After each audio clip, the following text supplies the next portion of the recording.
Welcome back, dear viewer. You never went anywhere.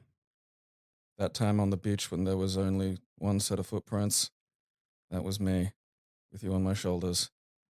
And then I did John Cena's finishing maneuver, the attitude adjustment.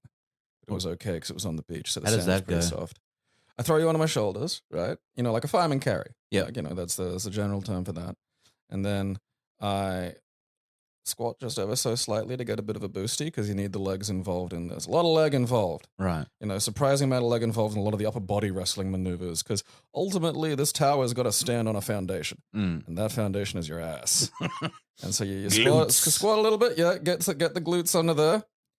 And then you squeeze everything below the waist like, you're trying to shit out some kind of alien. And as you get that little shoulder boosty, as the person that you're now carrying on your shoulders goes up, you use your fucking hand to raise their hips up to flip them off in that direction. So you send them arse over tit would be the Australianism for it. And then, you sort of pivot a little bit.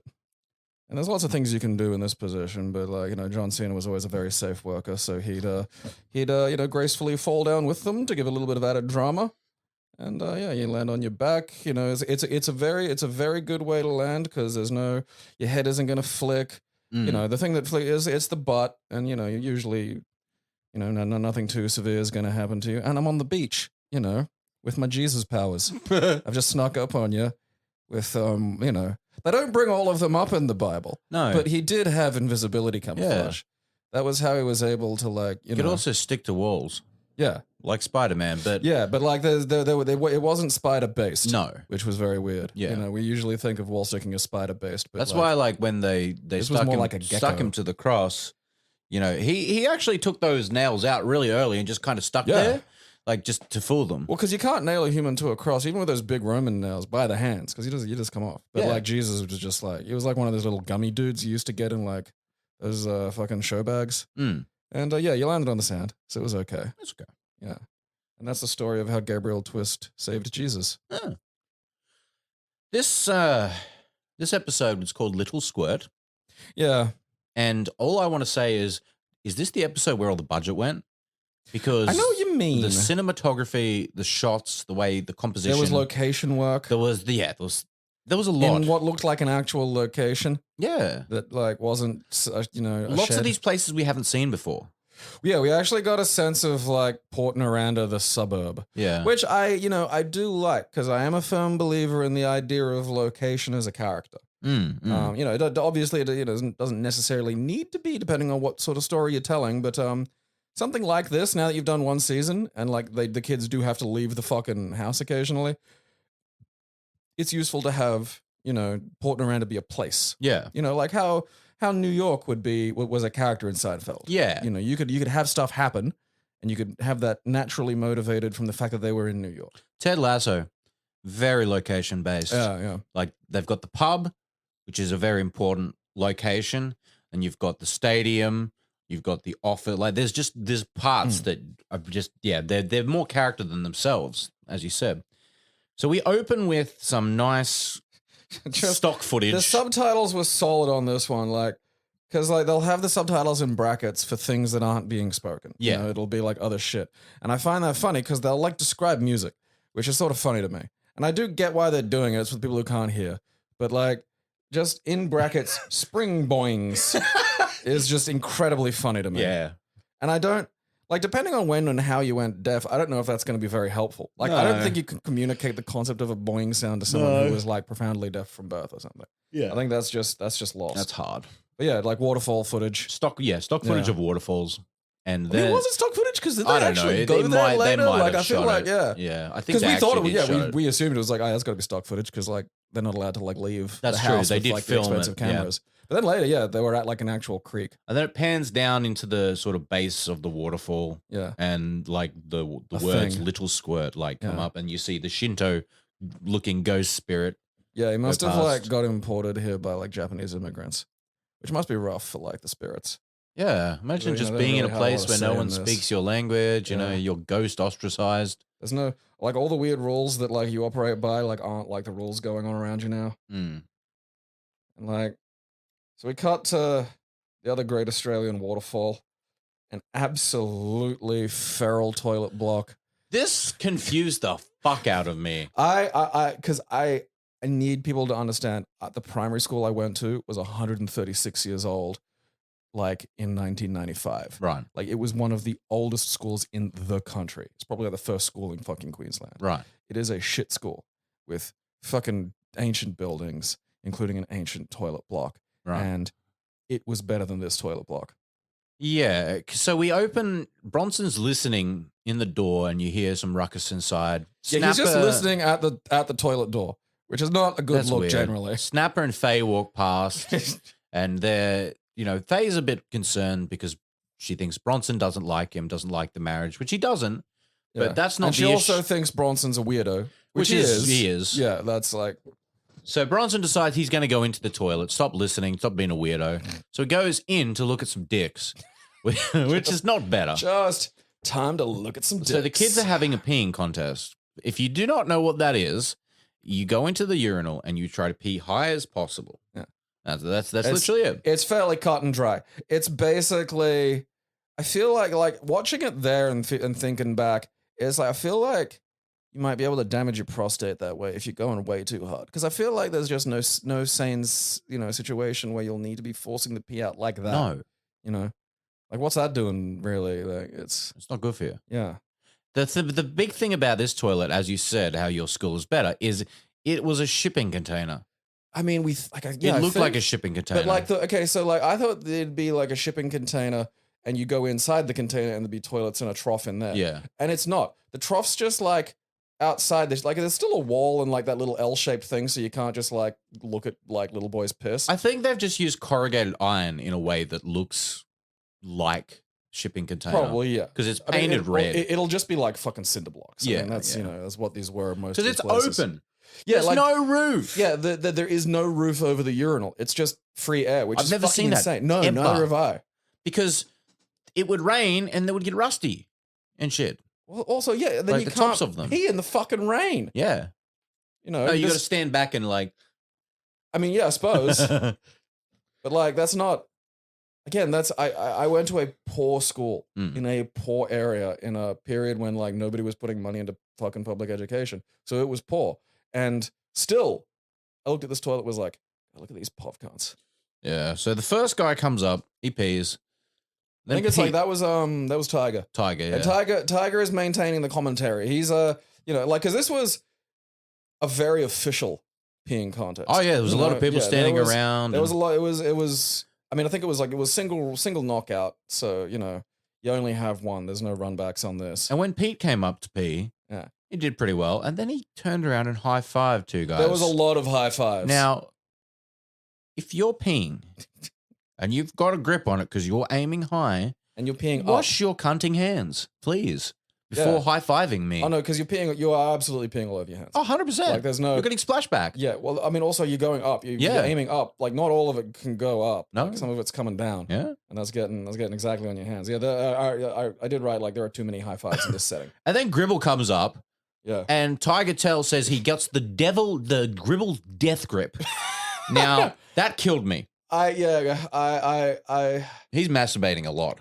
I mean, I was thinking like, all right, look, because it's a little bit like the way, the fucking Spider-Man spinnerets work where like different fucking, shapes of the fucking end orifice create different, like you can do that with the eye of your dick. And there are ways where if you pinch off most of it closed, obviously you force X amount of pressure you're generating through a smaller hole, you wind up getting a bigger arc. So I'm assuming that's what he's using a quasi pinch to get like, a good pressure buildup and then opening up a very small space to allow a thinner but ultimately much higher stream, which is, that's what the pros would do. The thing that really takes me by this contest is everyone's just looking at their dicks. Like, when he says Gribble death grip, he's looking at it. He sees him. He sees him holding it. Everyone's looking. It is like, functionally, the more important element of this is the stream. Like, you can have a peeing contest where unless you're checking people for cheating, like, you don't have to actually really Yeah. look at the dicks. I mean, They were all looking though. yeah. I mean, I There was suppose too much dick looking here for if me. you're like fucking I'm 12 shy. or whatever, it's just like, all right, yeah, let's all look at dicks. So Gribbs wins. He gets pretty high. To his credit, it's a fair win. Yeah. There was no cheating. His dad didn't come and just like pee for him or something. I wish he did. Yeah. His dad walks in. Hey, son. Clearly, like, You need help. yeah, his dad's like in a backpack, but it's like His clearly dad's an him assist peeing, trophy. Yeah. Out comes Mark Mitchell.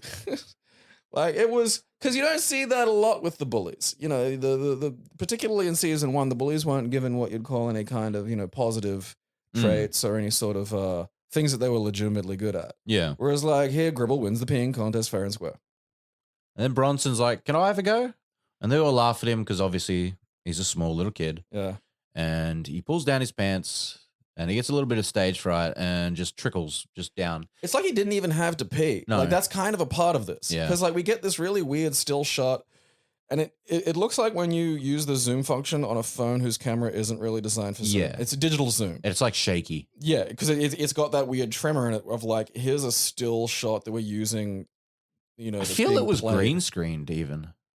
It's just fucking weird because all it was like, you know, a kid's shoes and like something standing in the shoes at like a trough and like what I can only describe as maybe a third of a thimble's worth of liquid just dribbling down. And I feel like you could arrange that easier than, you know, you could have filmed that on the day. You already got a bunch of kids, either real or fake, peeing up a fucking wall in a toilet block on a fucking location. So I don't know what the fucking hassle was in getting this fucking, you know, maybe it happened in editing. That was probably it. They were like, oh shit, we need a shot of Bronson's sad little fucking drizzle. So they call him Little Squirt and he walks away sad. And now probably the best thing in the episode, Bronson sitting on a rock.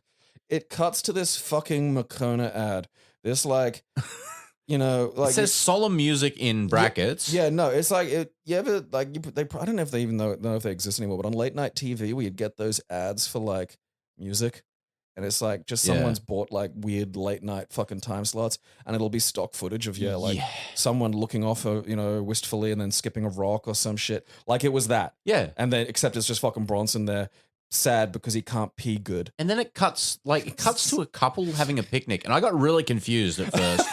I know, like, because it was just maybe what's fucking going on here? Yeah, like maybe like something glitched and like fucking, you know, the streaming service. Maybe it's We just got like, a different episode completely. or just suddenly we're like, you know, watching another show. Bold and the Beautiful.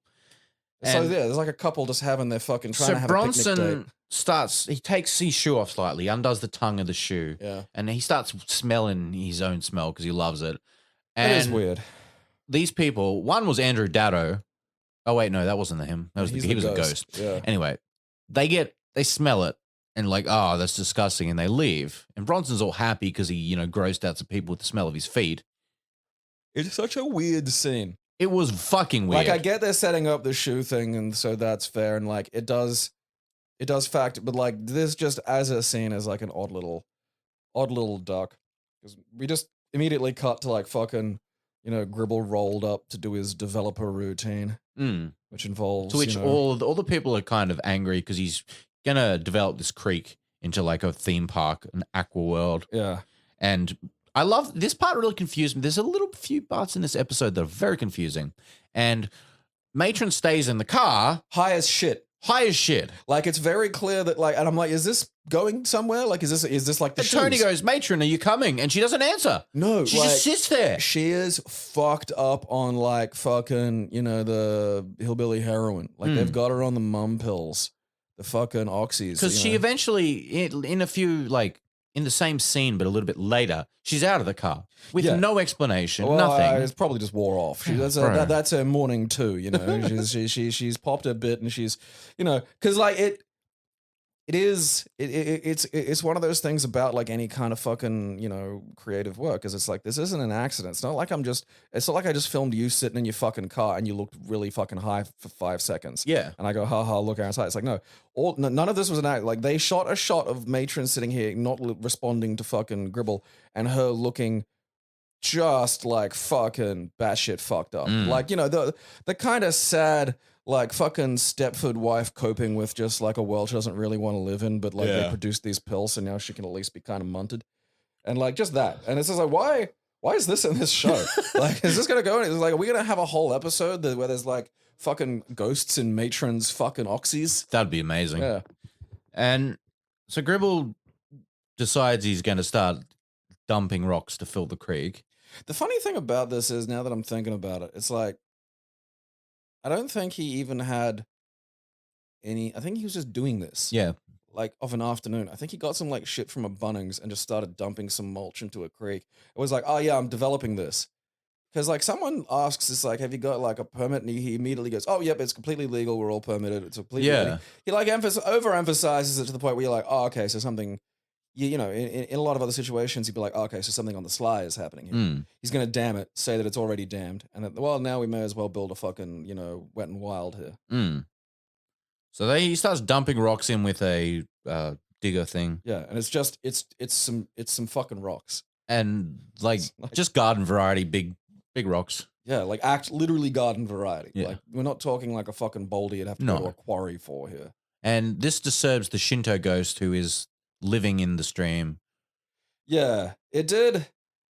Like, I know there are like, you know, local kind of spirits and whatnot, but like it's not codified as or organized as tightly as, you know, fucking religions that have like writing. So like it just does wind up looking like one of those like fucking things you'd see in Spirited Away. Yeah. It's got no arms, like it's just got a face and some weird shape. Yeah, like the shape of it doesn't quite work because there are a lot of times where it's clearly like a lady trapped in a bed sheet. Like you can just see like bits of limb and shit, and it doesn't quite sell the bit of liquid with a fucking head attached. And the problem I had with the face is it looked way too much like a mime. It really did. And so it's just a little bit like creepy in that not unintended way. What a mime. Yeah, like I described it as the Shinto mime. Doesn't like having its home disturbed. Full stop. Looks too much like a mime. And so it's annoyed at having fucking Gribble just dumping some goddamn bits of, you know, trash. And so it swims up to fucking, you know, where Bronson's pensively fucking coping with his... Bronson starts tossing rocks in. Yeah, like he's just bored, so he's throwing And the rocks Shinto in the water. spirit thinks it's him. It thinks it's him. So it starts rising out of the water. And this was actually pretty good effects wise. Honestly, like for having a water spout rise up out of the water. And I mean like something that doesn't look like just someone in the fucking creek with a hose. Like it looked like a fucking weird 3-dimensional bit of water. Like, all right, we're not talking like the abyss, but it was for fucking this amazing. Yeah. And it comes up and squirts him. Yeah. Because he thinks he's the one destroying the dam. Yeah. And Bronson's very upset at this because he just wants to be friends with it. I know, it is funny because he does like, if you don't want to be friends, like his default position for monsters is like, let's be friends. Yeah, I know. Which is not a bad way, because if you be the monster's friends... It's a better way to approach things, I think. Yeah, instead of just going, it's a monster, kill it. Yeah. Like, and it does sell him as that kind of weirdly open character where it just doesn't occur to him that he might not be friends with the haunted water spout. And so, yeah, he runs off like, kind of not annoyed that he's been sprayed, but annoyed that he's not friends with the monster. Which is fucking funny. It really is. And he's upset because he thinks everyone's picking on him that day. Yeah, like it's just another thing in the list. And now we get some cuts. And this is where I started noticing the really good cinematography and shots. We go to the suburbs. And we see Gribble's house. Yeah. And the Gribble boys are like cleaning Dad's sign that says like vote number 1 Gribble or whatever. And Bronson starts walking through the neighborhood and you see what Port Noranda's about. Because there's like 4 houses. Depressing. A fucking rusted boat just sitting in a field. Yeah, I know. Field boat. Yeah. It's one of those fucking things because you think about like coastal towns and like for anyone who doesn't live in any of these things, your first thought is like, oh, okay. You know, your brain goes to the touristy shit. Yeah. To the, you know, the stuff with money or like where the wealthy people live. They'll, you know, buy up big chunks of that shit. And it's like, there are, you know, the humans in Australia live on the fucking coast. Like, and there are there's like, you know, the nice fucking areas that have the tourists and all the fucking money. And there's big long stretches between those 2 points. Like it's a long fucking way between here and fucking, you know, Townsville. Yeah. And you forget that there are people that live along there in absolute feral poverty. Oh yeah. And that's what this is. This makes me think of one of those like bits between like fucking Bribey and Nambour. Yeah. That's just where like people who aren't. Remember when we drove to Coffs Harbour and, we go through like the little tiny towns and you see little shanties and shit. Yeah, like what looks like a fucking double wide trailer, but just in the middle of like really nowhere. Like, this doesn't look like it's not a trailer park. It doesn't look like land somebody owns. No, it's just like, anything. hey, this bit of land isn't sinking. Let's make the town here. Because it's literally, to paint you a picture, it's just surrounded by water on both sides. You're just driving, mostly swampy sort of land on that side. And then just the ocean. Yeah, there's like ocean road and then swamp and then just fucking people who I think aren't allowed to live near schools or something. So Bronson starts getting attacked by the water spirit who starts animating getting the water. Yeah, the fucking hoses and sprinklers and shit. And he gets up to the Gribbles and they've got one of those power hoses, like with the spinny ends. Yeah, like one of the, like it's not a pressure washer, but it's sort of like one. Yeah. It's one of those before pressure washers got everywhere. Yeah. There's no pressure, but it spins. And he sees the face in it and he's like, why are you picking on me? Leave me alone. And Gribble doesn't know what's happening, but the hose is going towards him. The hose knows. So Bronson runs off again and he gets home and Faye and Tony are washing the car, to which Bronson comes up and like, she's trying to drown me, Dad. Keep her away from me. She's going to drown me. Faye is addressing the Bronson's a little weirdo who's like afraid of me issue. Yeah. And trying to do it delicately because it's like Tony's kid. But yeah, he's like, I don't know, I think he's being a little bit, she's gently like, he's a little odd, don't you think? And I think he doesn't like me. And he's like, oh, I don't think it's that bad. And then Bronson comes barreling up, panicking, and just gesturing in their direction, saying that she's trying to drown me. And it's like, I knew we were watching a setup for what was obviously going to happen, but it's still a good payoff. I do like that kind of thing. Where it says, yep, here he is. Mm-hmm. Bronson's not weird. Oh, some weird Bronson's coming. And he goes inside, he goes to the fridge and to find a drink, and he pulls out like, it looks like a Mount Franklin bottle, but filled with like cordial. Yeah. Because it's like, it's green. It's green. Yeah. I mean, that's that's not an uncommon thing to say. No. Like, you don't want to waste the bottle. No. So the water spirit obviously takes the bottle and everything in the fridge and starts spurting him. Yeah, like what's the law with this water spirit? I know, because like that's the thing. It's like there's got to be some kind of fucking rules. Like I understand it's like, all right, the water in town is probably like in some way connected to like this creek. Yeah, but what about this? What about the soft drink? I know. Yeah, we're talking about a bottle of Fanta that's been in the fridge since before this was an issue. So it's like I don't know, like why are you allowed to do this? Because like I'm also the Fanta spirit. Ah, fair enough. Yeah. I got a lot of jobs. Yeah, because like Bronson's mostly water. Like that's something we forget about people. So the water spirit could just be like getting into Bronson just and pull out his blood. Yeah, says I'm gonna squirt you with your own blood from your eyes. Like that would be an effective means of getting me to like that would get me to do something probably a lot quicker than just spraying me with Fanta would. Spraying with Fanta would annoy me. Eye blood super soaker is like, all right, I've got a job apparently. I've been tasked with a mighty quest. Now Bronson goes to Pete and Linda for help, which is a smart thing to do because they've been through a lot together. Who else are you going to? Exactly. And the thing that kind of annoys me is they don't believe him. And I know. It's like you've seen so much shit, guys. It's a fundamental Literally, issue, last episode was a flying copy hat. Linda, you flew. Linda, you flew. You don't get to say the water spirit's dumb when the magic cat hat made you fly. Yeah. Like, it's something I talk about a lot with like shit like this, where it's like, even though there's technically maybe not like tight serialization from minute to minute, there's still a certain buildup of events where like you don't get to act like strange things don't happen. Yeah. Because the whole show is strange things happen. And like, at least for, the first like 2 or 3 seasons of X-Files, with Scully, she'd always like just sort of miss the weird shit. So like Mulder would see some weird shit and he'd be like, do you see it? And she goes like, you're full of shit and on drugs. Yeah. And that's how they maintained that. It's not like Scully would like meet an alien and then just go, next episode be like, oh yeah, aliens are bullshit, Mulder. Like, because you'd be annoyed. Yeah. You'd be like, you just saw one last fucking week. I was there.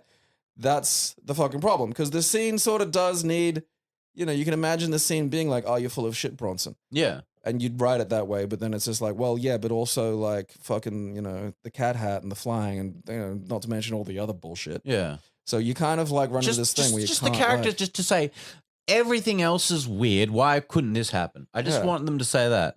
Like maybe have had Bronson have lied about something earlier in the episode. That would have worked. Yeah. Yeah. You got to set these things up because it keeps you fucking, and you got to maintain your fucking dramatic reality. Otherwise, none of this matters. The water starts creeping up the stairs. Again, that was done amazingly well. It was so good. It didn't even look like reversed footage. No. Which is compared astonishing. to earlier seasons, it's just like compared to everything. mind-blowing. Like this, because it's a thing of like the camera work was good because when you do location shooting, you have to think. Like it's not like, oh yeah, we're just on the same set. Where's the camera? Where it always is. Okay. It's like, we're outside. Where's the camera gotta go? Where can we get light? How could we show Bronson running up a street? It's like suddenly now you're having it like, oh yeah, we're gonna have him really far down the end of the street. We'll get a nice fucking shot of like this long fucking suburban street with little Bronson having a fucking D-Day sprint through fucking sprinklers. That looks good. And then, fucking suddenly we're getting this nonsense where they've figured out how to make water go upstairs. Yeah. And not look like shitty reversed footage, which I don't know how they did. I mean, it might be one of those tricks where like they just made it like they had the fucking stairs turned around or some shit. And just it was down, but they were filming it up. And so now I'm sitting here looking like, a nitwit thinking they've got actual magic water at ABC somehow. The water starts coming through the door and then they see the spirit. They believe Bronson finally. Yeah. Oh, yeah, that's right. Weird shit. I forgot about that. They open the door to which a flood of water comes in. Which they're, on the second story of a fucking lighthouse in clear weather. Shouldn't be happening. No. So they go to stop Gribble. They go find Gribble, who is stealing rocks. This is... This paints his character so well. And also basically the structure of this... It sort of sets up for how the conclusion works. Is because he's down at like... just one of those weird areas near the beach where you can't build anything really. So there's just this big open space. And there's just these boulders around. And he's like trying to steal the boulders so he can use them for his dam. And it's like, if you haven't got the stuff to make your dam already arranged, I don't think you've got the proper permits. Nah. I feel like that's kind of a fucking like, I'm going to build a dam. All right, well, obviously we'll need to see all the shit that you're using to build this dam. We'll need to talk to like, the fucking industrial contractor fucking group that you're doing, you're hiring to fucking do this. I think in Port Noranda, they just do whatever the fuck they want. I feel like that's a problem is like, 1991 in Port Noranda. There's no... I have not seen a policeman once. Yeah. There's no phones. And they were like the goons last time were just trying to throw people like in last season, just throwing people out of a house. Like, there's probably like, because there's no, there's no phones or anything. No one can just go, oh, hey, look at this fucked up shit that's happening. So it's just like, oh yeah, no one's around, and Gribble seems to be in charge, just of everything. Yeah, just by force of like having his face on fucking shit in town. Because he says he's a politician. I haven't once seen him do politics. Yeah, and I mean, interact with people with politics. It looks like he's running as an independent. So like, I want to see an episode where he's got an opponent. I want to see an election, damn it. Yeah, because actually that's a good point. Who's currently the fucking senator for this area? It's Nell. That's why she's just everywhere all the time, causing trouble. There wasn't enough Nell in this episode, damn it. We got like one line out of her. Did we? I didn't even fucking. Yeah, she was in the mob with when Gribble got out of the car and said it's perfectly good. We don't need it. She only had like one line. So yeah, Gribble's at this place. The kids tell him, "Oh wait, have I skipped something?" I did. They go to the Gribble children. Oh yeah, first. Yeah. So like the bullies are doing something, and the twists roll up in their fucking wet battle gear at the store called Pee-wee's. Oh fuck, that's right. I forgot the store was called Pee-wee's, which is just perfect for the episode. Yeah, and I don't even know what the bullies were doing. They're just sort of hanging around near like a community fire truck, which I know is set up for like the water monster, but also like, why?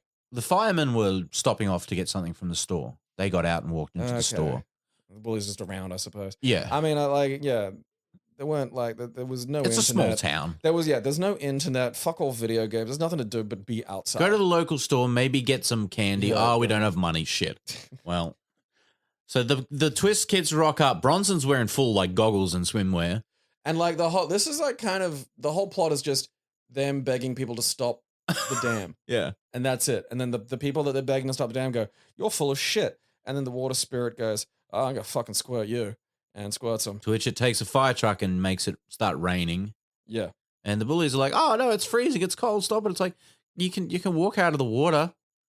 It's a finite sphere. I mean, like again, you can control blood. Yeah. It'd be more. I don't know. Maybe blood doesn't count as water to the fucking spirits. Fucking maybe not. There's The like Fanta does. Too much iron in it or something. You know? So they still say no. We can't stop Dad, and he would never stop it for a twist either. And that's It's fair and true. accurate information. Let's face it. And then we go to the scene that I said we. Of just Gribble stealing beach rocks, which people do. Yeah. Like fucking. People steal everything. We're such a fucking interesting race because it's like you go to a hotel and so many people will steal the shampoos and soaps. I mean that is pointless because like I have shampoo and soap at home.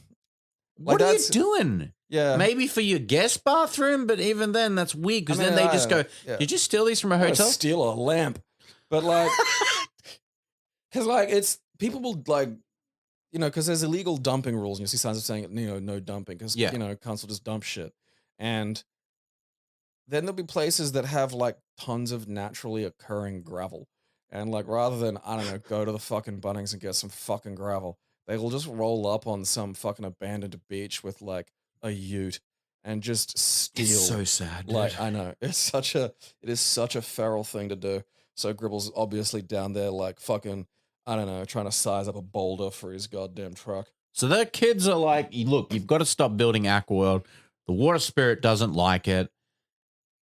Yeah, and then Gribble says... Gribble's like, no, water spirits are... Gribble's dismissive turn of phrase to this is turn it up, which is kind of an interesting one. Turn it up? Yeah, he goes, turn it up. Did he? Yeah.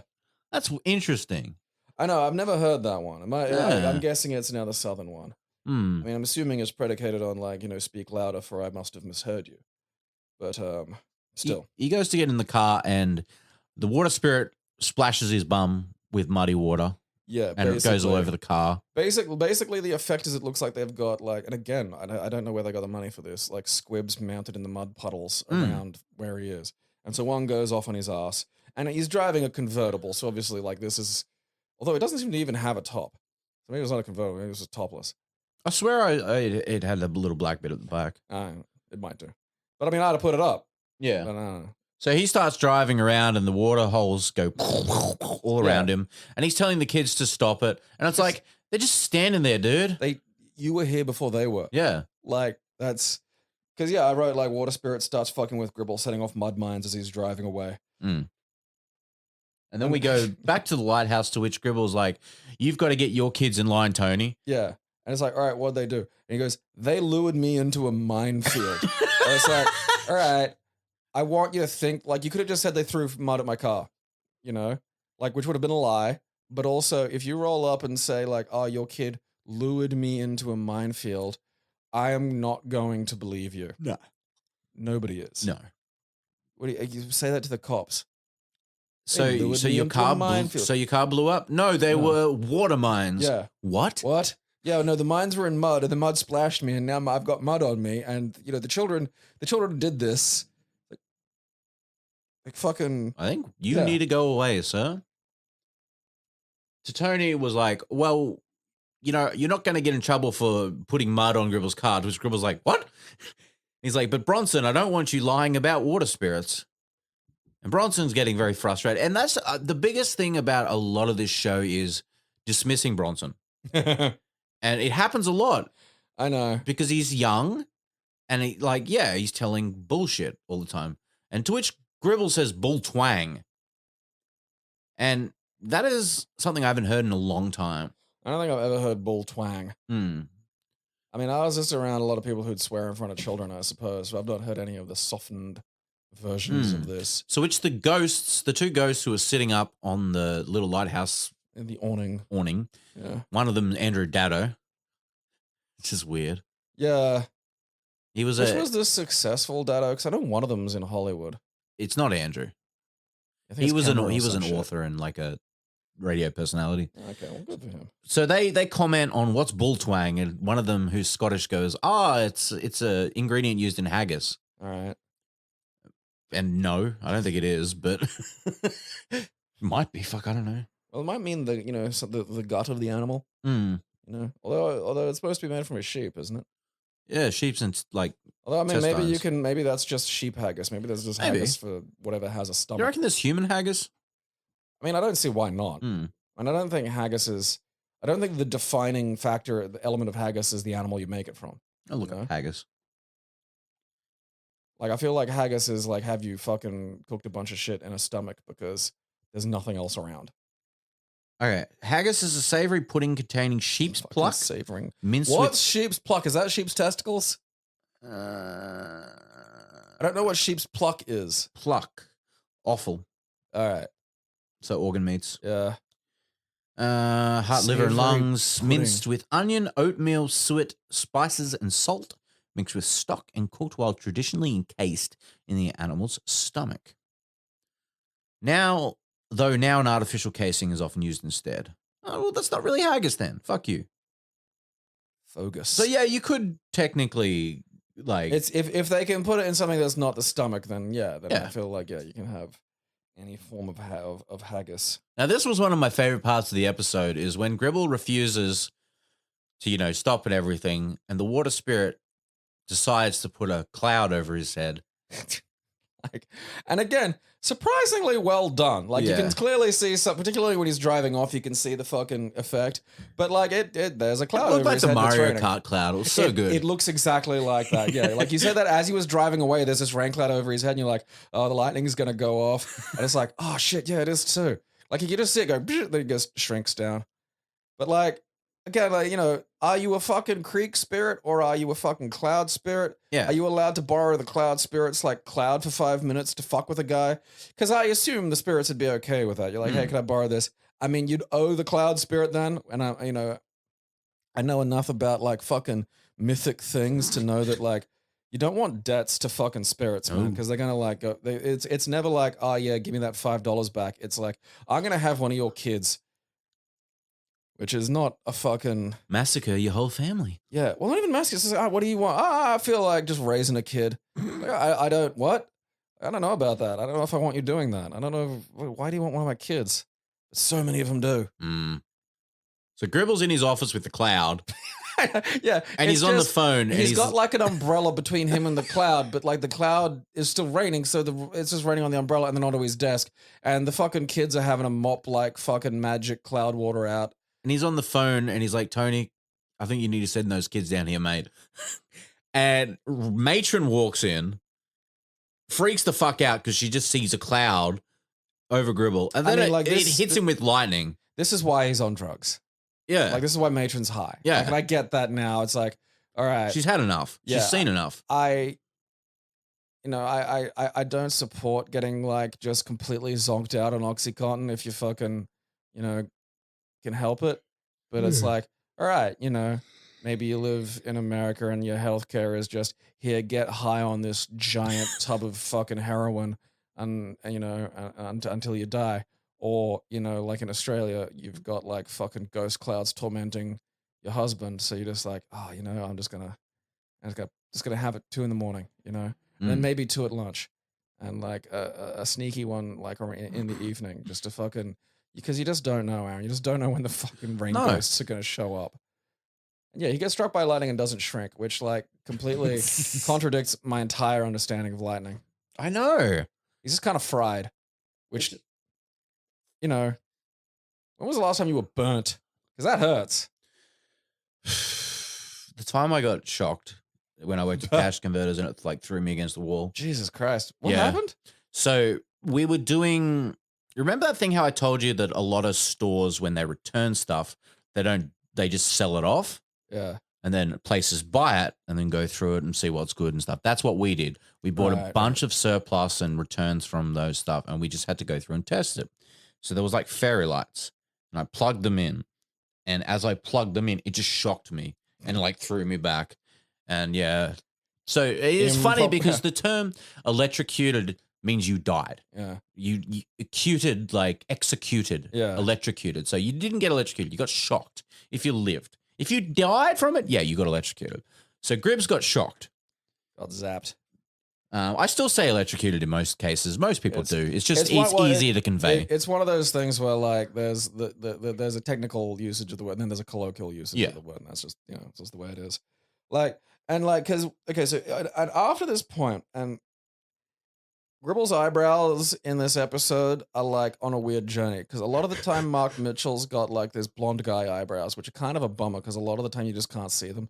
So it just sort of like really emphasizes his giant moon face and his weird hair, which I mean, look, does work well for what he's doing. But then like, at the start when he was coming up to dump rocks in the fucking creek, I'm looking at him, I was like, is his eyebrows like fucking blackened?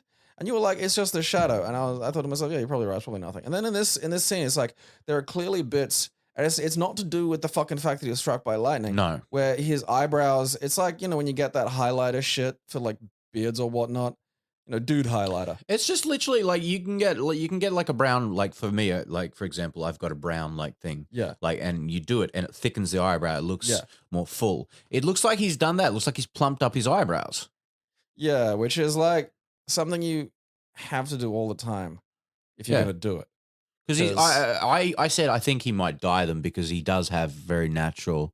I think he dyes them because they're borderline non-existent. Yeah, they're so blonde. Yeah, and that's actually very odd. Like thinking about it, like trying to think of people in their eyebrows and the different colors they have. Like sometimes people will have like completely different eyebrow colors to the rest of their facial hair, and that really stands out. Huh. I wonder how that happens. Eyebrows.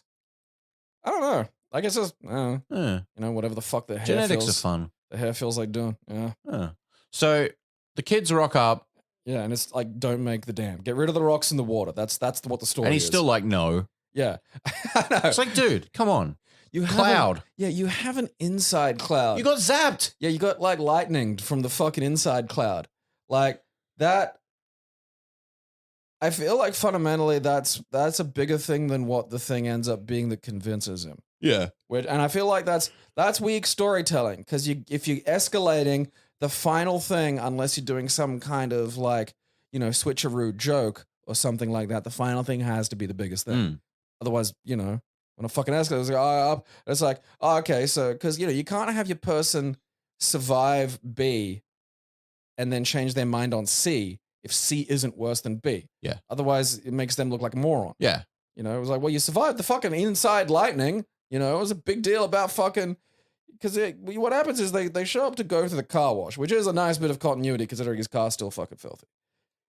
And, obviously the water spirit just activates the car wash because it's like fucking. And it pulls the car forward. Yeah, I don't know how it did that. How does it do that? Well, it's like in fucking one of the X-Men movies that sucked. Where, there's a lot of them. Yeah, well, one of because the sad thing was First Class was really good, and then all the ones after that sucked. Yeah, and it's such a bummer because like there was one where fucking Magneto took control of the Sentinels, and he did this by just having like some fucking metal and go in them, which is so stupid. Yeah, I can't fucking jam a fork into like your Roomba and make it obey me. Yeah, like even his magnet powers don't have anything to do with this. Yeah, like it's not.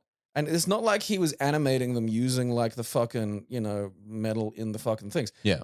It went into the fucking like circuitry. The best and, like, you could do with that would be literally move them. That's it. You could puppeteer them. Yeah. But what's the point? You can't activate them. You can't shoot them. Yeah, you can't turn them on. And like also what's the point? You could just puppeteer a big pile of fucking metal, like solid fucking metal. That would be a lot. There's a lot of metal in the earth. Like you're literally dangerous. It's like the scene in X-Men 2. When the Magneto there goes, oh, you've got more iron in your blood. Yeah, after Rebecca Romaine injected him with stuff and then he sucks the fucking metal out through the dude. That's fucking cool as shit. And that's plausible. Yeah. That makes sense. Or the who hasn't blacked out at a bar? Magneto when he kills the Nazis. Yeah. That's such a great scene. Well, when he's sitting at the bar and he's like, "Oh, her rubber," and he Magneto, goes, it's so good. I know, like someone on Twitter was like, "I would watch a movie that was just Magneto going Nazi hunting." And it's like that would be fucking. Is that what's his name? Fassbender? Is that him? Yeah, yeah. I love him. I think he's a great actor.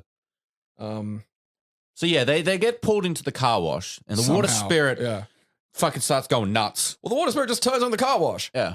And like Rabbit's fucking not helping. He's commentating the whole thing. I know.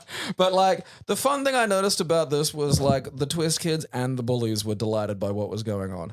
Because seeing someone have to go through a car wash in like a convertible that's not up would be kind of funny. Because I imagine that would suck. But like it's one of those things that sucks, but also you don't have to think that they're going to die. Yeah. You know? You're just getting slapped by plastic and like sprayed by Which is water. not worse than getting hit by lightning. Yeah. And also, like, that would be that this should have been the second thing. Yeah. Because it could have been him on the way home. You know, like, then it gets to, like, oh, he ignored the fucking washing machine I put him through. I'll make fucking just lightning strike him. Obviously, now you have to stop it. You know, for all I know, the fucking the car wash just malfunctioned. You know, I have an excuse for that. I don't have an explanation for fucking like, you know, a cloud. Personal of cloud. Yeah, personal cloud. Like that's obviously magic, and now I can't have my water park.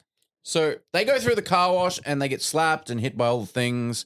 And then the next scene is Gribble going, I'm about the environment, and then pulling out the rocks with the dozer, to which, you know, they're happy. Also, after Gribble went through the car wash and his hair was all fluffed, he looked like he belonged in the Sex Pistols. It was a good sequence of two human beings going through a car wash. Like it was some solid physical comedy. His matron eats shit. It's great. Matron eats some shit. Rabbit's fucking, you know, making things worse with his commentary. He's like, oh, here comes the hot wax. And it's like, oh, yeah, anticipation. And then, like, you know, the dryer hits him and stuff. And so they missed the rinse cycle. I was very pissed about that. Like, mate, if you're going to do the car wash, make it proper. Do it fucking accurately. Exactly. If you're going to send human beings through a car wash, don't half-ass this. So the water spirit's happy because its home is saved. And I mean, it could have just been maybe it would have liked living in a water slide. Maybe that would have been cool. You could send kids down ultra fast. I mean, I feel like being the spirit of a water park would be slightly more interesting these days. 100%. I mean, I don't know what it's like with the fucking spirits. I mean, they seem to be a very traditional folk. Get with the times, you know. And to thank Bronson, it's going to help him. We just go back to the fucking Go back to the sad toilet toilets. block. Faye and Snapper are there, and Snapper's upset that Faye is getting married, and because he wants Faye. It's like, dude, I love this little side plot that's never really touched on. It's like once or twice he said something, and it's like, okay, I get that, but also like, I mean, she's engaged. Yeah, but he can stop it. He's Snapper. I guess it's Snapper like, all right, is here. You're important, Miranda, and this must be like the woman. Yeah. So, I mean, it must be hard in like your small fucking towns. Damn foreigners coming taking our lighthouse and our women. You know, it's just living in a city where there are like other women. You can afford to not focus on one too much. You know, like you can just go. There are others. It's like, what's this porting around it? There's woman. So they're peeing again. Gribbs has his Gribbs deathlock. And he gets pretty high, and you know Bronson's like, "Oh, can I try?" And everyone laughs because he failed last time. They're like, "Oh, watch out for the little tinkle! Here he comes!" Yeah. And the water spirit helps him by making him sticking a finger in his ass. Like I just, What must that have felt like? Can't have been good because that's not you peeing. Yeah, that's like some otherworldly. Because like imagine you're just peeing and suddenly the force of it. Because the feels otherworldly. Well, the force of your urine can like fucking, you know, rattle the fucking inner tube a little bit. Like, you know, there is such a thing as pushing it out too hard. Yeah. And, you know, I'm thinking if like, that's just unassisted. You know, that's not with like, that's just me giving it the old fucking. I've given it a blast before, and like you can feel it. It's not good. Well, there's that bit in your head. It's like, am I going to rip something? Like, am I just going to fucking burst a dick here? Is that possible? And you don't want to go to the edge of that question. No. Because it's not worth it. Because there's like, you have to go into the ICU and you're like, I burst my dick hole. And they'd be like, ha ha ha ha. Because they won't do it in your face, but like after they'll laugh. Yeah, no, because like I would. Oh, well, no, if I'm the admitting nurse, I'm going to go, hey, dude, I know nurses. Hey, dude, John has a fucking ruptured pee hole. Yeah, fucking, you know. You pee too hard. Yeah. Fucking, like, it would be so funny. Burst inner tube in like bed 9. Like, oh, fuck yeah. It's like, you know, when I was doing my prac work and there was like just a whole lunch period that was me and the rest of the teachers looking at the kids' formal outfits and just ragging on them. Like, it's like, I always knew it. I always knew it. That's great. So yeah, he helps Bronson pee, and Bronson pees over it, and I'm guessing that's why they had open roof. But also, to be fair, well, I mean, I don't think that I do think that was a legitimate toilet because that's a school. They're filming on a location in a school. True. I think that's an actual fucking toilet block. And to be fair, if there was no roof above, we the need urinal, to go visiting school toilets to find these open ones. I don't believe they exist. Hello, I'd like to get your toilet. I'm the school toilet inspector. Just like on Google Maps, like the Google Earth from the. No, fucking, because if there is a urinal with like no roof, of course you're gonna try and pee over it. I mean, I'd probably do that today. Well, I remember in my urinals in high school, right next to them was a window, like right next to it, and it's just like for trouble. Blank wall, window. Window. I'm gonna pee out that because what's on the other side? A bench. Yeah. Who fucking thought that was a good idea? Let's put a bench under this window where people can pee out of it. We need just chuck a bench there. Who cares? Because it's not that high. It's only a little bit higher than me now. Because they're kids. Yeah, like I reckon I could get pee out of a fucking. We fucking did. We got it out the window one day. But yeah, so Bronson pees over. I'm pissed off he didn't pee on anyone. I wrote down pee goes over the wall by a solid arc, betting there's pee over the wall and onto the girls. Because we always see the girls walking by the fucking... I wanted to pee on Snapper. The toilets. Pee on someone, damn it. I'm not sitting here watching an episode about little boys peeing without someone getting fucking pissed on, okay? And no one did. Yeah, I don't want to go to the fucking internet for that. And Bronson, happy that he's won the pissing contest, they're all chanting Bronson, and then he smiles weirdly and looks at the spirit. Yeah, and the spirit's in like a tap. And now, fortunately, it's not like just in a droplet of urine on the end of his dick. Is the spirit going to help him now? Is it like, because the spirit is around? I mean, I figured that's the trade-off, though. We haven't vanquished it. Well, yeah, but I don't think it needed vanquishing, Well, we haven't. I thought maybe it would be pleased its home is, and then it moved on. I don't know. Well, no, but I mean, it's just the deal is complete, Like its business is concluded. Mm-hmm. I don't think it's going anywhere. I think it's just going to live in the creek, and we'll never see the creek again. But it's just like because the technical elements of these episodes are getting a lot better. Like miles and above, the fucking production quality on this episode was stellar. Like by comparison to like season 1, absolutely amazing. Also, they seem to have fixed the weird saturation color that from the previous few episodes. Yeah. I think which really helped. This one was a lot better. You can actually see shit. Yeah. But like, then it's like, all right, well, what was the plot here? And it's just like, Bronson's kind of harassed for no sort of reason exactly, but like, all right, he becomes the vector of the message, which is like, don't build the dam. The spirit harasses Gribble, and the dam's not built.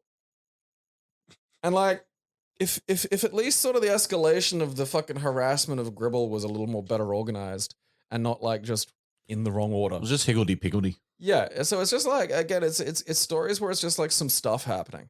And there's a logical, coherent, like, there's a beginning and stuff, but there was no, there was it didn't have acts really exactly. And it's just like, well, what's the, it's like, all right, we're just going to harass. That's all it is. It's just that there's no lesson. There's no twist or trick or just anything. It's just like, I'm just going to fucking squirt Gribble until he fucking changes his mind. And it's like, again, there's no technically incorrect, but it's correct at like such a basic level that like, it's just odd watching them fix one area. That's like probably one of the harder, like if someone told me, okay, you got to get like a water geyser to look like it's squirting a kid. I got no fucking solution for that. No. I could probably download a free app that does better special effects than this. I still wouldn't know what to do. But it's like, hey, try and get like some kind of coherent, like, something to just like fluff up the narrative a little bit and bulk it out so it's not just like kid wants to piss good. Like, yeah, that's easy. Like that takes a couple of seconds and doesn't require me to doesn't need locations, it doesn't need like a fucking editing suite to get the fucking green screen going. I don't need to like dress a girl as a fucking global warble with a mime face. It's just like, oh yeah, that's doable. We can tie it to maybe like a fucking a better sense of threat or a better sense of like meaningful conflict. And I was just like, nah. Yeah, for an episode that's so well shot, and it just, as you said, that storytelling just falls very flat. We need like the problem with season 2 so far is they're focusing on wacky, Look, kids, wacky. There's a lot of like, they're very start heavy too. Yeah. You know, like the endings are just like, well, that's that. Ding. And it's just like, Yes. yeah, it's like, all right. Season 1 was like, hey, this thing's resolved. Yeah. Now here's a payoff for it resolving. Gribble eats like shit or something, you know, like. But that one is just like, what does the episode end on? Gribble actually eating shit. Gribble eating real shit. Like, oh, we've had a piss and shit combo in episodes. dude, which I'm just... it's this has been our first penis centric episode, and it won't be the last. That's a heck of Mark a thought my to words. Mark Mitchell, my words. That should be the finale. We get Mark Mitchell on the podcast. Let's see how much he costs. I hope maybe he's on Cameo. Good idea. All right, you I mean, bring up that stuff while I look. We've got the the scary end of this, the grim end of this, the worrying end of this, Aaron, is I have to ask you, have you ever felt like this? Lordy. Have you ever been in a pissing contest, literally or figuratively? So for figuratively, it's like a fairly pointless fucking competition of status, but literally is, have you ever had a pissing contest? It's fairly simple. No, but we've pissed over that wall. So kind of. I feel, yeah, okay. Well, So it's not a contest per se, yeah, but it was like who can pee through the hole. So it's kind of a contest. Yeah, like that's the thing about this pissing contest is it was like weirdly organized for like even a primary school, you know? Like I've been effectively in them, but these are always kind of impromptu things. Because again, people have to need to pee as part of it. So the idea of organizing like, okay, everybody, we all need to be able to kind of pee between like 1 and 1:30, and we all need to come here. Like, you're not going to get a huge amount of traction. Like, it's just hard to do. And it's like, all right, it's 1991, but I was alive in 1991. It's like, no, it wouldn't have fucking worked. It would have been, hey, let's all try and pee. Like that, it's something that can break out, but it's not something that you can like plan ahead for, you know? I just have to interrupt with this bit of information because this is going to tickle your brain. I was looking at Mark Mitchell, see if he's on Cameo. Is he alive? Which he's not. I think he's alive, but I found this article. Comedy legend Mark Mitchell makes bizarre claim he has spent time with ghosts of his dead relatives. Stop right there. And reveals he wants to be awake when he dies so he can experience it. Have you ever? Like this? Mitchell revealed his most vivid memory of his gift, seeing his Aunt Mary. That's fucking great. Said she appeared in front of him after she died to say goodbye, darling. There's a lot here. Better plan. Dress you up as Mark Mitchell's Aunt Mary and have him have you fucking haunt Mark Mitchell. Well, I've been in, plenty of like, see who can piss the highest, but again, it involves you and like someone next to you, and just the acknowledgement is like, all right, this is gonna happen. And probably the last time I did it was like, oh God, it was me and my brother, and I can't even remember how old we were. We were older than this should have occurred, because it starts as seeing who can pee higher. And then the thing is like, the thing about a pee stream that they don't show you in like the fancy Hollywood productions like Round the Twist is like at a certain point, the coherence of the stream starts to come apart. And you've just got wild droplets going everywhere at the fucking, apex of it. And so, look, I don't know who started it, but basically it fairly quickly turned into my brother and I just chasing each other around a public toilet on Bribery, just trying to fucking pee on each other.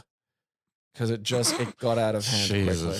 It was like someone, I feel like my brother felt like I deliberately got pee on him, which I don't believe I'd do that, because that's just raw off the bat. Pissing on somebody is like, I know for a fact that's picking a fight that is going to, I know there's going to be like, someone's going to get me back for that. Yeah. And I don't want whatever the escalation is going to be. And so, like, fucking, he's got all, but the problem is he's the little brother. So if anything happens to him, it's got to be deliberate. No one just no little brother accidentally gets pee on them. No. It's fine, through their world. And so the problem is now he's deliberately pissed on my leg. And Well, now I'm mad. Now it's on. Yeah, now I'm like, well, no, like you're not allowed to just piss on me. Turn it up. Yeah, whatever happened to you was at most an accident, and rather than like fucking just be an adult about this, you have fucking just nailed me with a hot. Like I can feel the warmth of that, and so you have picked this fight, and I am now just kind of fucking, fucking Zorro, fucking broadside you, and fuck you. And turned out like my brother had more in the tank than I probably suspected. Oh no! So he was able to fire back fairly aggressively, and I'd pinched off because I knew it was like, I gotta make sure I've got like something here, and we were both way covered in urine by the time we got back to the car. Way covered in urine. Oh man. Yeah, like it's not like sopping? it was not exactly, but like wet enough to be visibly wet. Ugh. Like it's not like you're just like, oh, what's that? It's like, no, we went in here to pee, and now we've both come out covered in pee and stinking of pee. And it's like, all right, that's a problem. We can't be left alone. Okay. Have you ever gone swimming in a creek?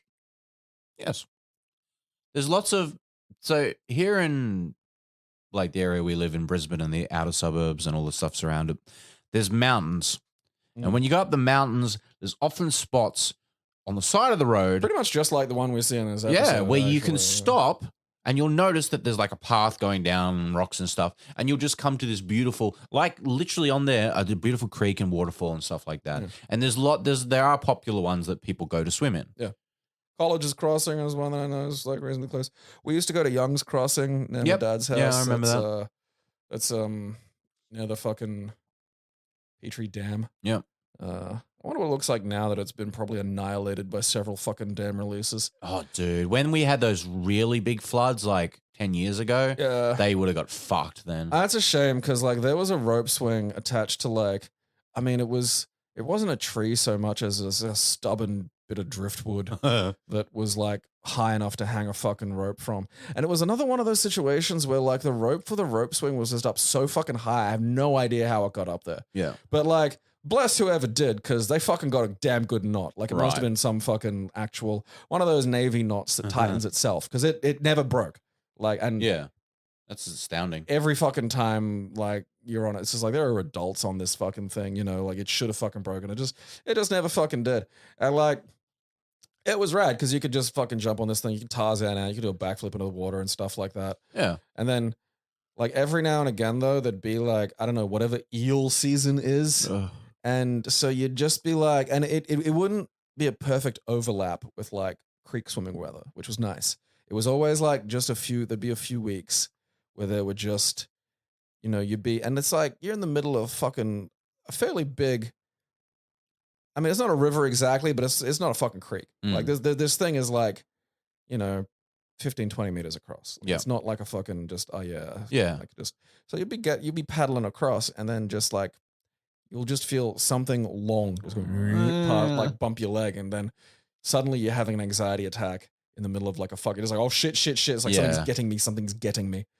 Just trying to fucking get I never liked creek or river swimming because as you guys know, I do not like water and not being able to see what's underwater. So getting touched by like reeds or eels or anything is just literally the worst thing ever. What reeds? And sometimes it was just reeds. You'd be like, oh, it's a reed. And then sometimes it's like, that wasn't a reed. No. Like, I don't know what that really is. Like, maybe it's going to fucking get me. I don't. I remember swimming in a quarry in Glen Innes. So my parents took me to this quarry they used to swim in. And I jumped off the rocks into this quarry. I would never do this again. I don't know what the fuck's under there. Apparently there's cars and shit sunken in there. And it's that's scary, man. Like, but there's shitloads of people. Like, it's safe. There's shitloads of people like swimming and jumping and stuff. But like, it's a common jumping what hole. if you jump too far? Like something, what happens? Oh no, like there's so fucking many of these. It's just scary, dude. Yeah. Fuck that. No, I'm glad I'm well past the age where anyone's going to expect me to jump off fucking things. It's like, hey, jump off this. Fuck no. If I need that like thrill, I'll go to a theme park. Yeah. And get on a roller coaster or something. They have places for this. Yeah. And the third one, based on poor old Gribble and his personal cloud, have you ever had a leak in a roof? Yes. It's a story that I've told before, and it's when I went camping, and my dad put bowls on me to catch the leak. And I woke up, and of course the bowl fell over on me and soaked me. Oh, I'm fucking... I know, just like a big-ass salad bowl just sitting on me. So... Oh, and also at EB Games I work, it used to rain through, and when it rained really bad, it went through the downlights at the back. That's amazing. Which EB was that? Stafford. That's amazing. Yeah. My electronics store when it rained real bad, it is just, you just get wet. Like, no, because there was a really weird leak in the roof at one of my old houses, because it was a 2-story place. And there was this bathroom. Is it Hill Street? Yeah. Yeah. There was a bathroom downstairs we called the rape toilet. Because, it was like, it wasn't filthy, but it's what we call dank. And what it was this, like, it was its own room. So you open a door and you're looking at a toilet, completely tiled floor with a drain in the middle, and a shower above that, and a single naked hanging bulb, like, too close to the shower head. Yeah. It's just none of this, and it's just like, that looks like where you'd dismember somebody. Yeah. Like, you could tie someone to that toilet and cut them apart, and you just bleach all the fucking, blood down. It would look like a place if you opened it and the light was flickering and the light was swinging, just by itself. Which it frequently fucking was. Like, but like, so we had this, there was some fucking, like when it would piss down hard, there must have been something wrong with one of the fucking gutters or something, because water would get into the side of the fucking house. Right. And we didn't know. It's like, it's not coming in through the fucking roof, so I don't give a shit. But what it would be doing is going through the side of the house, getting like between the fucking floor and the roof of the downstairs, and then, like, I remember, like, because, if someone's in the upstairs, so it's like, I gotta pee. It's like, oh, fuck, I may as well use the rape toilet. Fine. Open the door, turn on the light, and then realize there's dripping. And I go, all right. And I go to think that the fucking, shower is on. I fiddle with the shower, thing is like fucking dead stiff, so it's not moved. And I look up, and there's just water. The light is one of those, like, fucking, LEDs. So there's just water filled and dripping out of the light. That's insane. Texture. And it's just, I don't think that's fucking good. You don't say. Well, I mean, there's like, I put footage of it on the fucking Twitter, actually. There's a video. I remember taking a video at the time. I was like, okay, look, I need, because at the very least, I need the fucking real estate to go, like, look, I don't think I'm supposed to have a wet light bulb. No. I think that's a fucking thing. That's a concern. Yeah, and so that was, that was probably the worst. I've never had like a fully leaking roof. I mean, downstairs, the current house is a bit weird, but that's a whole separate goddamn kettle of fish. Yeah. So, remember, people at home, ever felt like this at yahoo.com, all lowercase? Oh, no, I have felt like this, isn't it? I gotta remember that. I don't know, you're the one who made it. Yeah, I'm not the fucking one who remembers. If you're the one who reads it and accesses it. Yeah, I really should fucking, I've got it up too. I'm edit man, yeah, you're it is. fucking... It's I have felt like this at yahoo.com. Excellent. So yeah, the questions for this week are, have you ever been in a pissing contest, either literally or figuratively? Have you ever gone swimming in a creek? And have you ever had a leak in a roof? Have you ever been visited by Mark Mitchell's dead aunt? And so now we're gonna, speaking of the fucking, biological anomalies that, like, listen to this and write in, we have to read the depressing answers that they have for last week's. Fucking almost fucking falling off the goddamn recliner. All right. Dear Aaron and Gabe, long-time listener, first-time answerer. First off, great to hear you guys are okay. Second, you can use my name. Okay, his name is Carl Nicholson. Hi, Carl. I don't mind. Or give me a random pseudonym on the spot. No, too bad, Carl. It's Carl with a K, too, in case you want to locate him and bully him. So, have I ever had a hat? Yes, in my teenage years, 15 to 17, I was an edgelord complete with fedora and jean chains. Ooh. I'm eating dinner, but I just had dessert. I upgraded the fedora to a trilby. Of course you did. I fucking loved that hat. Cost an absolute bomb from Camden Market in London, and this random teenage girl decided to swipe it off my head while I was waiting for my bus home. No, I did not chase this hat thief down and introduce her to the wrath of God. It was the last bus home after work, and I did not fancy walking the 25 miles back to my piece of shit hometown. My dad has always terrified me, so I was not calling him for any help in the situation, and Mother Dearest was at work, so I had to bite the bullet and accept that my fancy hat was stolen and live on Trilby-less. This was 12 or 13 years ago. Then about 8 years ago, my brother gave me his Indiana Jones hat he got from Universal, which is awesome and tan, and I have no clothes to go with it, so it lives on a hook on a wall in my bedroom. That teenage girl did you a favor, let's face it. Yeah. Like, all right, it probably was a nice hat if you got it from like a Camden market. There's a chance it was an actually nice hat, but also... It's a trilby. Yeah. Maybe people will be able to wear that again, but Yahtzee ruined that for everybody. It did. It really did. Also, I really think it's a bad hat style. Like, it doesn't suit hardly any heads. We're not a hat people anymore. No. Like, it's like fucking Bolivia. Yeah. Is the only place. Like, everyone in Bolivia wears these bowler hats. It's the weirdest fucking thing. Like, you know where you wear hats? In Australia, if you go in the sun. Like, and that's an acceptable use of a hat. You don't wear a fucking fancy man hat. You wear a hat that has, like, a sombrero would be the most sensible thing. Or, I have a sombrero for yard work. Or, you know, part of that, most people wear, like, caps, like, just standard. Yeah. This keeps the sun off your eyes. Keeps the sun from bleaching your fucking eye holes. Yeah. Have I ever attempted to fly? Kinda. So I had some stupid friends when I was in my teens, and I climbed in a department store building like this big fucking shopping complex type building, Assassin's Creed style. And at the top, we all thought what a top fucking place to take E it was. Okay. Jesus. It was my first and last time taking E. I don't remember much about it, how it felt to take this drug the first time. Only the insane burst of energy on top of the adrenaline from climbing a building on top of the natural tidal forces of energy I have in with my ADHD. And I ran around the roof and had this thought, Goku and Superman fly in the same way. They will themselves into the air. They focus their energy and force physics to bend to their will. I shall master this. And I ran to the edge of the roof, fully intended to Dragon Ball Z style roar and leap into the air and just hover. My two friends, not their first time on E, grabbed me and dragged me back and gave me water, and we talked about what cartoon characters we'd slam if we ever had the chance. The consensus of that was we'd all tap Amy Wong from Futurama. I didn't need to know that. Yeah, no, I didn't need to know that, but I do like... I mean, that's one of those ones where it's like, take off from the ground. Yeah. You know? If you're going to try to fly.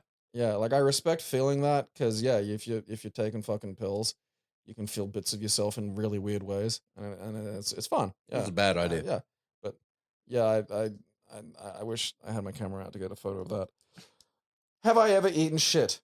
I forgot this was a question. What I was looking for. Yes, kinda. Kinda? Was it a log, like an actual substantial load? No, but here's the story. Okay, so have you ever had a stupid, dumb kind of idea in your head? What, like jumping off a fucking, building and flying like Dragon Ball Z? You've proved you can't be trusted. No, I'm not surprised. Trilby and Dragon Ball Z doesn't mix. I know. This is painting a fucking grim picture. Trilby and Dragon. Trilby taking E and thinking you can fly and nearly being one of those people on the news that we're all kind of secretly glad is dead. You know what the sad thing is? Like, if he had died then too, they would have used a picture of him wearing the Trilby. Oh, like, they would have just forever commemorated. Yeah. Here's the guy that died, and it's like just Trilby, Gene's chance. Like, well, that's he's probably in a better place.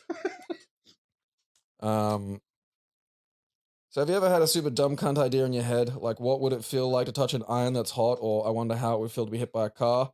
Well, when I was 7 or 8ish, I had the morbid thought, just try some shit. Just experience it. Taste it. Just do it. And so one afternoon, I had a little bit of poo on my finger.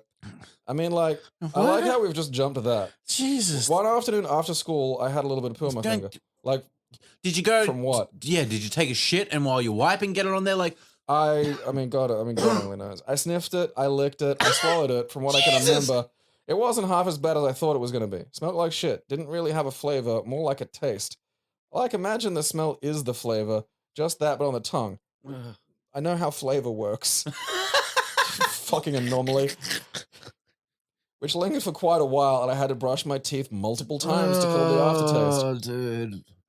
That's fucking stellar. That's exactly the answer I was hoping for. Yeah, because there's a little part of one time I just ate shit. I had some on my finger for reasons I won't go into. It's just that part of the human brain that goes, oh, that smells nasty. No thought in your mind goes, I should eat that. Looking forward to the next episode. I'm sure you've been asked this before, but what are your plans after Around the Twist? I personally would love to hear you guys do Goosebumps or Are You Afraid of the Dark, as they were fucked up kids shows for the 90s. I don't know. I don't think that far ahead. And even then, I don't try shit. It's a good life motto. This person just starts with, don't use my name at all, please. All right, we'll just call him Carl with a K. Okay. Everyone's Carl. Everyone's Carl now.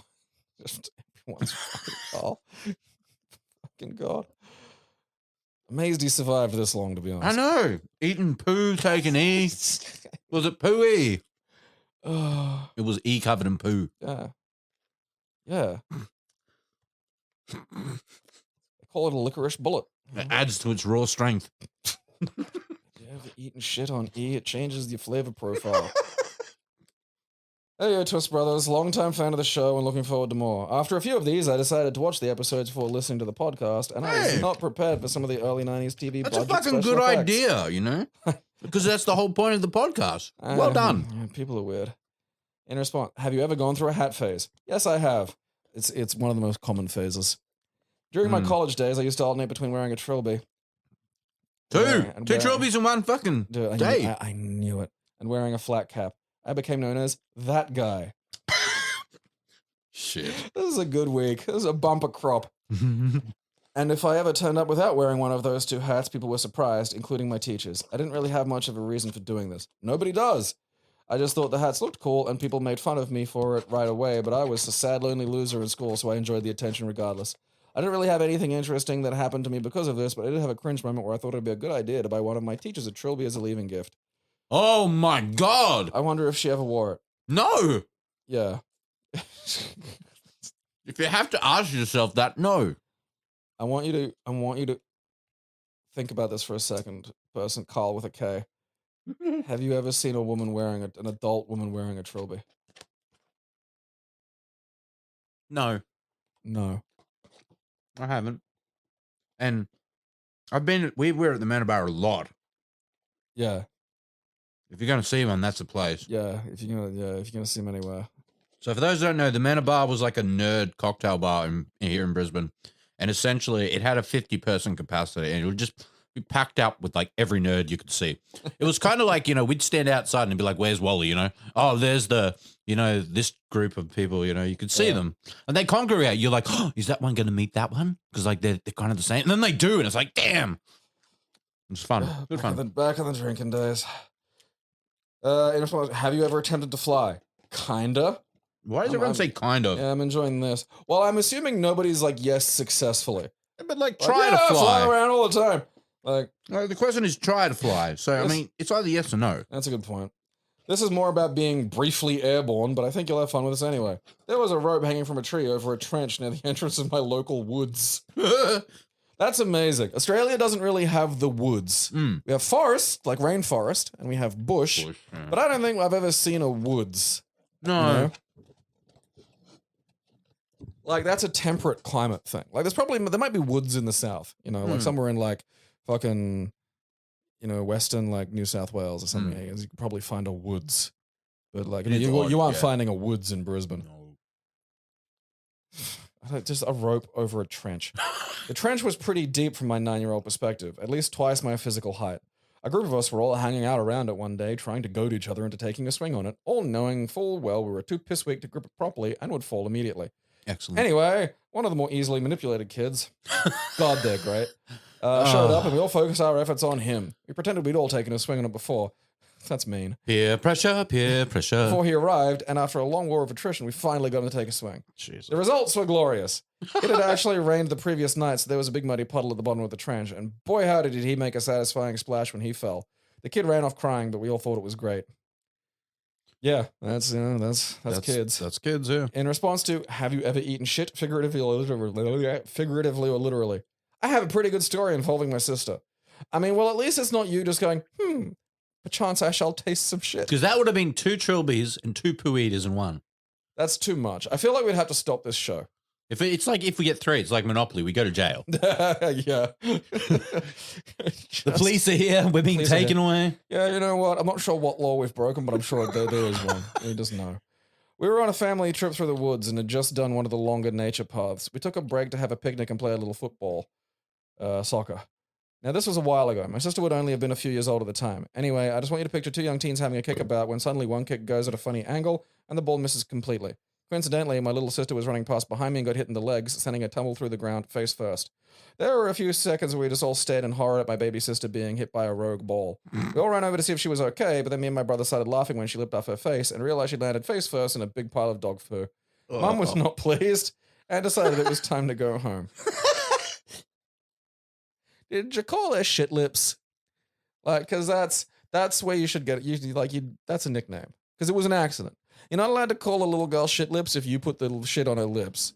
But if just through fluke, like miracle of a ball hitting, boom, down. That's a because a ball hitting a kid is a thing that happens. A ball hitting a kid in a way that knocks it face first into dog shit. There is some law of gravity that curves those motherfuckers perfectly. Because the amount of times I've seen like a basketball or a football kicked, and it just goes, you see it go, woo, bing, and hit them right in the noggin perfectly. It's like, how? It's always funny too. I'm going to call that fucking Aaron's law of noggin. Hi guys. I haven't gone through a hat phase so much as I live in Australia where the sun fucking hates every one of us on a personal level. So I've always worn a nice wide-brimmed hat for practical reasons. Yeah, like you were saying. But for a while, I wore a Los Ingobernables de Japón cap. A fucking what? It is the Ungovernables. It is a professional wrestling stable that started in Mexico and spread to Japan. Damn, okay. So they're pretty cool. And after my grandfather passed away, I wore his Akubra for a while. They obviously suit men better, but not outrageously so. I haven't tried flying and have never eaten shit. I assume they're linked.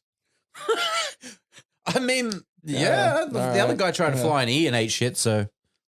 Yeah, I do. Like, it's like, look, are there women who can wear Akubras? Absolutely. But there are two women who wear Akubras. Women who legitimately work on actual farms. Like, as in can fucking pull a baby cow out of another cow without it being a big deal in their day. And giant lesbians who want to affect that, like, sort of look. You know, because being able to pull a baby cow out of another fucking female entity is a big selling point in the fucking. It's also a hard hat to look good in, because it's made for more practicability. It's not a hat for fucking nobody. Nobody looks good in an Akubra. I think Hugh Jackson might. He's got that. Yeah, head. but I think that's just cheating. You know, like it's like when you go, yeah, look, that hot girl looks good in like a fucking, you know. It's not the hat, it's Hugh. Yeah, it's you know, there's an element here that I feel is the active call him point, Hugh Hatson. Huge Ackman.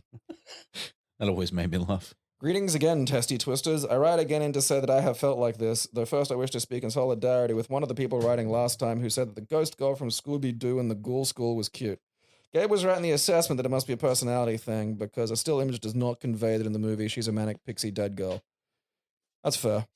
Have you ever worn a hat? Yes, still do in fact. I have a flat cap I got in Ireland that I like to wear, though even the XL size they had was a little tight on my giant American skull, till I stretched the leather headband a bit.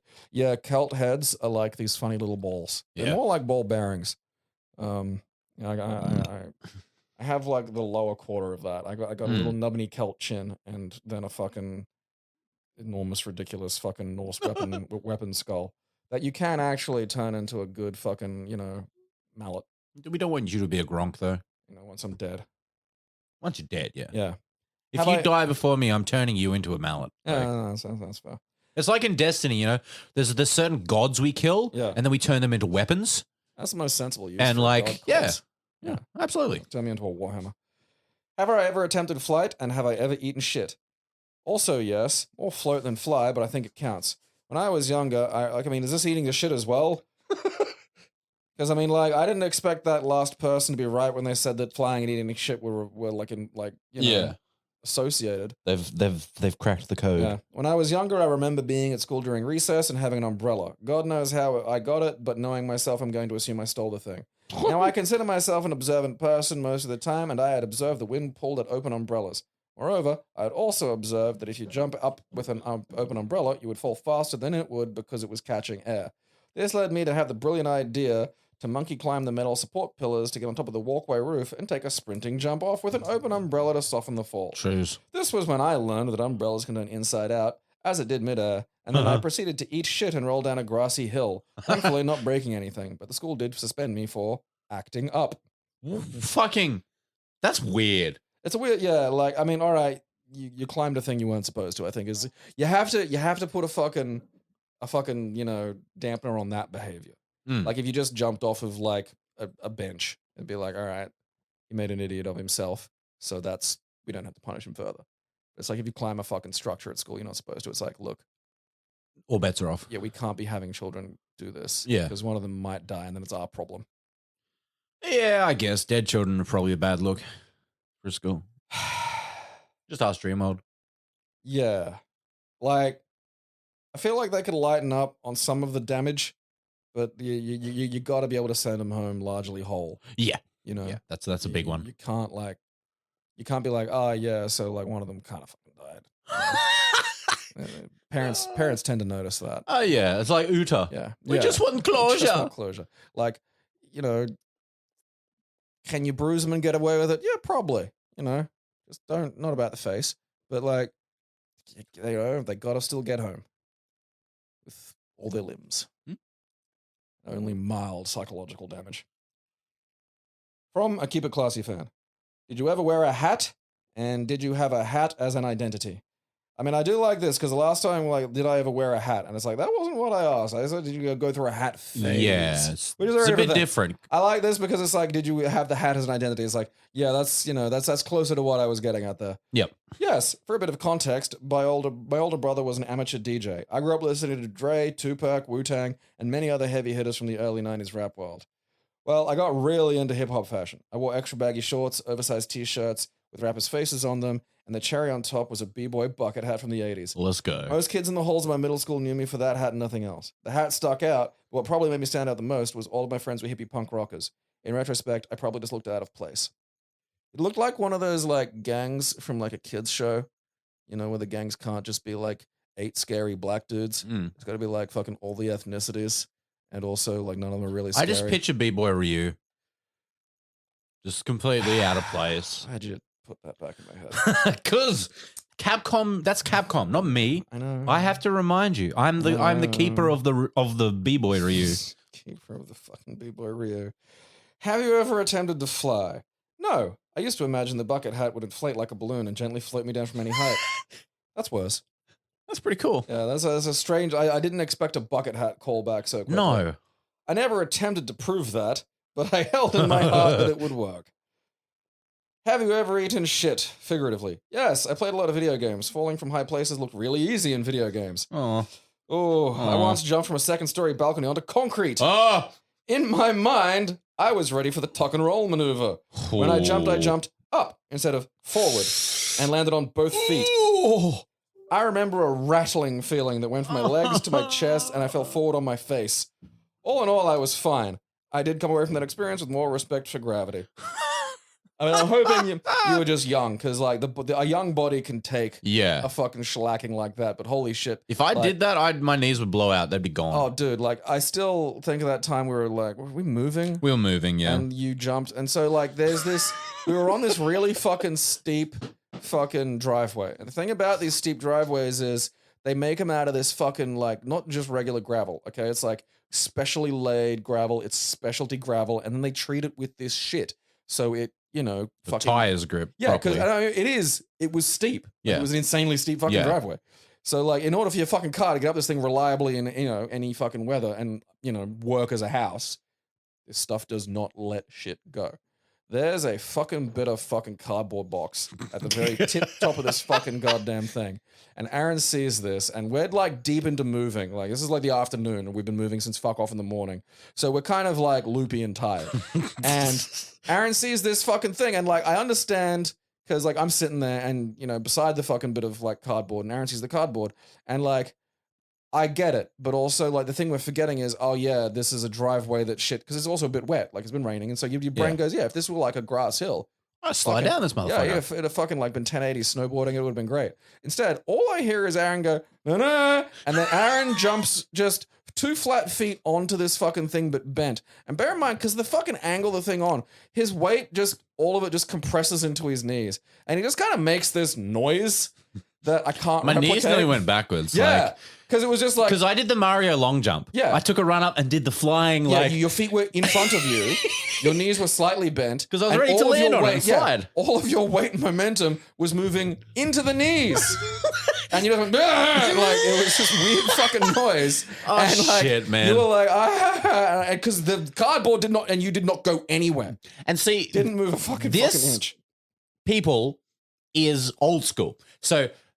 if this was new school, if you were young kids, you would all take out your cameras and I'd go film this. Yeah. But no, I just do it in the blink of an eye. No one can film it. It's over. Like it's a moment that happens. And that's pretty much like nearly most of my life. Yeah. We don't capture this shit. Couldn't even monetize that injury. No, God, no. All right, this is the last email, and that's good because it is called a piping hot cup of shit.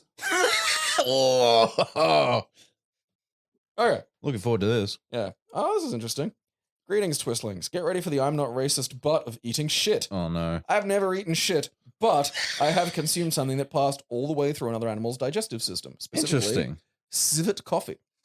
For those who don't know, Asian palm civets eat the fruit of the coffee plants and pass the seeds, i.e. the coffee beans, as part of their feces. Because the digestive process denatures some of the proteins. This results in beans that produce a coffee which is less bitter with a rounder flavor profile. They're also obscenely expensive. A pound of civet beans currently sells for about $200 US. I gotta get some poo beans. Yeah. Maybe I can eat coffee and pass it. You sell those. I honestly wouldn't be surprised if you just happen to have the exact same digestive profile as like a civet. I'd believe it. Yeah. Just be like, oh yeah, look at that. Because like nuts pass through me whole. Something's finally made sense. Nuts pass through me in pieces and then get put back together. I swear. Just reformed nuts. Yeah. Unfortunately, the high price tag on their poo has led to inhumane battery farming of these coffee-shitting weasels, all for a beverage which you can get just as easily by adding a pinch of salt to your ground or brewing with cooler water, but I digress.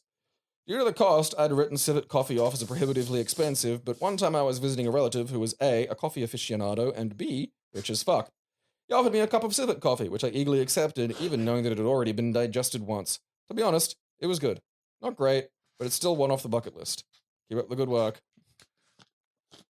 Yeah, I mean, like that's specially treated, you know, like it's not. I mean, technically, yeah, like, it is. I like that. I get it. I'm glad that was the last one, and not like Carl with a K. Just, I think back to that, and I just imagine that shit had been on his finger the whole day. Oh, dude, like it's just there. Or you know, on he's about to go home, and do you remember this phrase? Hey, shit.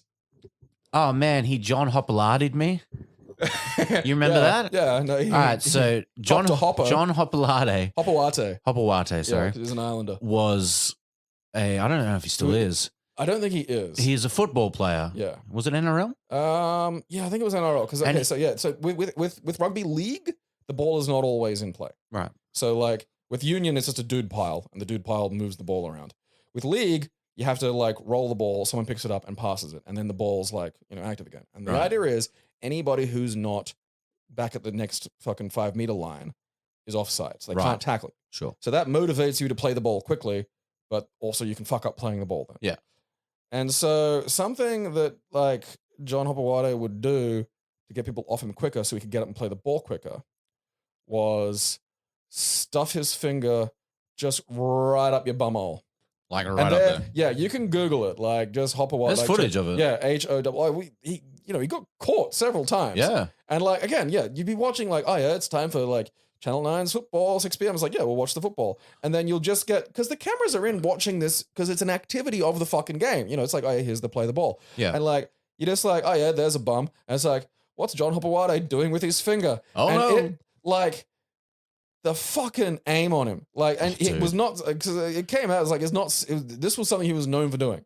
And it hurt. Yeah. Because like, he'd get up there, man. Like, no, and he's strong. He is not taking no for an answer. Yeah. And it's going through layers of like pants and fucking undies. Yeah. And so maybe that's what he did to a kid and he got shit on his finger.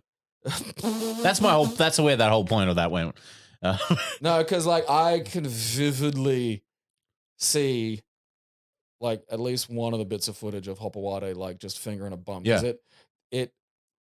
The adult male footballer who's like 90 kilos of thick, lean muscle just reacts like, like a fucking frightened child because he's had his bum viciously fingered. Like, no one wants that. I mean, yeah, like that. The second there's a that finger, would break me, dude. Like, I've been training. Oh, this is a big match. Imagine it being your first match or something, like in that fucking league, and you come out and you get tackled by him, and you just whoop up the like. You're not expecting that at all. And the bad thing is, your body reacts very quickly, so you would flinch, and your bum would grip. Oh yeah. Like, so there's the clench speed, and then like that fucking like the really high knee skip out of like whatever it is, that thing. It's like it's the exact same run you do when you're trying to get out of the creek because of fucking eel touch. It's like it's like that.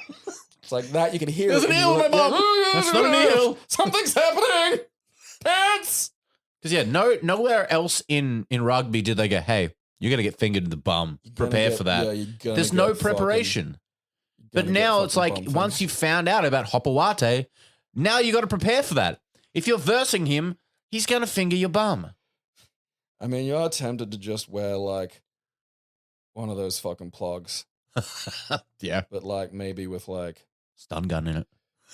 Bear trap. Oh, yeah, a little. Yeah. Ah, fuck. You dumbass. You could probably get one of those off Etsy, actually, like a butt plug with a bear trap and, stop gropers. Nails growing back is so fucking. It's so interesting. Because you don't think of that. No. Like when your nails are gone. Because like my nail bed's just like there. It's just exposed. That's gross and weird. And it just looks so weird and scabbed. And the nail takes 3 to 6 months to grow back. And it's coming in. It's fucking weird, man. All right. All right. Well, we're coming to the end. Yeah. That is, that was exactly as depressing as I expected those questions to get. Yeah. I knew there'd be trilbies, and I knew someone would have just eaten shit. Which is, I'm glad there was no fucking just sex shit eating. Like, 'cause that's just boring. That has an that's explanation. The point. I don't care. Yeah. Like, I don't give a shit. Like, oh, wait. Why'd you do that? Jack off. I've got a scat fetish. Yeah, well, whatever. fuck, I don't care. Like, yeah, that's mystery solved. I accidentally ate poo. Okay, cool. Tell me. No. Yeah, I accidentally ate poop. That's something, but also like, there was just poop on my finger, and my brain said, yeah, taste it. And it's like that. You need to tell us the origin of the poop. I don't want to know, to be honest. I just don't. I kind of do. Keep me awake at night. I don't need to. Where's the poo, Gabriel? Where did it come from? Where'd the poo come from? So yeah, if you're horny for ghosts, I mean, like just a similarly depressing mess of a human being, feel free to email us at IHaveFeltLikeThis. It's all lowercase at yahoo.com and answer. Have you ever been in a pissing contest, literally or figuratively? Have you ever gone swimming in a creek? Have you ever had a leak in the roof? And generally try to keep your, answers to about the length that we've got here. So maybe, don't go like a fucking 5,000 word essay on me because I don't want to be here for fucking ever. Where can we find you on the internet, Gabriel? I'm at Gabriel on guard at fucking Twitter without the shit on my finger. And I changed my handle. I am now Ambercules. AMBERCULES. That's a play on Gumbercules. That's a solid one. Thank you. KEC Aaron still exists. I made that as just a redirection in case anyone goes to that one, which is my old one. It will just have all the links to our Keep It Classy stuff from there. Keep It Classy bits and bobs. Yes. This has been Have You Ever Felt Like This? Please don't eat shit. Please don't wear trilbies. Good night.